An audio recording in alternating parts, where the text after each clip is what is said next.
Hi, this is Sue Ellen at Abbey Home Loans. Hey, I just wanted to give you a list that I have made up to help you when you are out just shopping for your house. You know, unfortunately, we all get caught up in the excitement of buying a home, and so often we don't step back and look at all the details and weigh the pros and cons. Literally analyze the pros and cons of the home we're purchasing. So what I want you to do is take this list. Everybody thinks, okay, we want a 3-bedroom, 2-bath house. But you really need to drill down on all the other things that you want.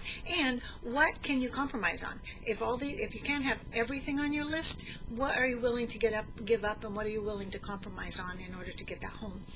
But you really need to have an overall picture, because if you don't, you're going to be caught by surprise and you're going to be disappointed later on. The home that I live in now that we bought a few years ago, I love my house. I love my yard. I don't have enough closet space. I didn't really give the thought that there aren't walk-in closets in that house enough credence. Had I, maybe, I don't know if I would have chose that house or chose something else, but it's something that I didn't give enough thought to before we moved in. Okay, so we're all guilty of it, but if I'd had a checklist, I think it would have helped. So I want you to go down the checklist, and actually I want you do one and your spouse do one. You and your husband both do one, because then you're going to see what's important to each of you.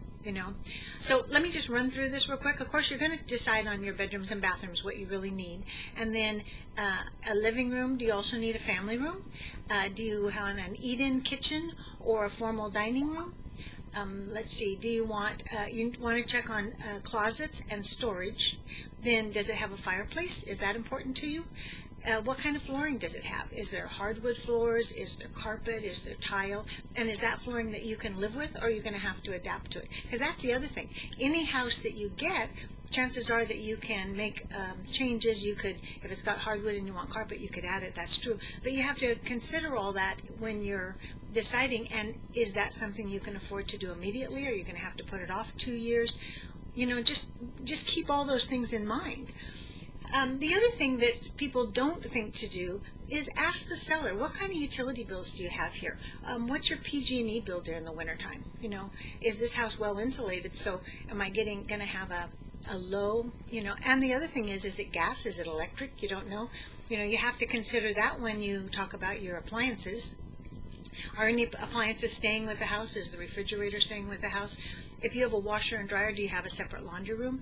And is the dryer wired for 220, or is it gas? And is that the same kind you have? Or if you're getting a new one, you want to make sure that you're getting whatever is in the house. Window coverings, are the window coverings staying? Is there plantation shutters and you love them? Do the people have drapes that they're willing to leave? And the reason you want that is because you don't want to go into a brand new house and have all these open, bare windows. Even if they're curtains or drapes that you're not totally fond of, at least the windows are covered when you move in. How about a yard? Are you looking for a garden? Do you want to grow vegetables? Do you just like pretty flowers? Or do you really want a low maintenance yard, something that has, rocks and cactus, that has really low, you don't have to spend a lot of time outside? You also want to think about the neighborhood it's in. How far are the schools? How far is church? Is there shopping that's convenient? Are there parks that you can walk to with the kids? So I want you to go through this checklist, check off everything and any other things that you think of. What kind of dishwasher does it have? Do you like the way the kitchen is set up? Is there a counter space? Do you typically like sitting at bar stools up at a bar? Does this house have that? Go through all the stuff, because then when you're looking at several different, and take this list and make copies of it, and in any house you go in, put the address and put, okay, this one had hardwood floors, this one had walk-in closets, this one had a nice laundry room. Because then when you get back home, you can compare them. You can make up a spreadsheet if you want to and compare, this is what this one had. And that's really going to give you that trade-off. Did you ever watch those first-time home buyers programs on television now? That's what they're sitting back doing. They're looking at trade-offs, square footage versus bigger yard. Do you want a lot of square footage in your house, or do you want a big deck and patio? Do you live outside? Are you really outdoors people, and you would rather have a big deck and patio than a family room because you spend most of your time outside? Those are things I think you should think about. I hope this helps, and I will talk to you soon. Bye.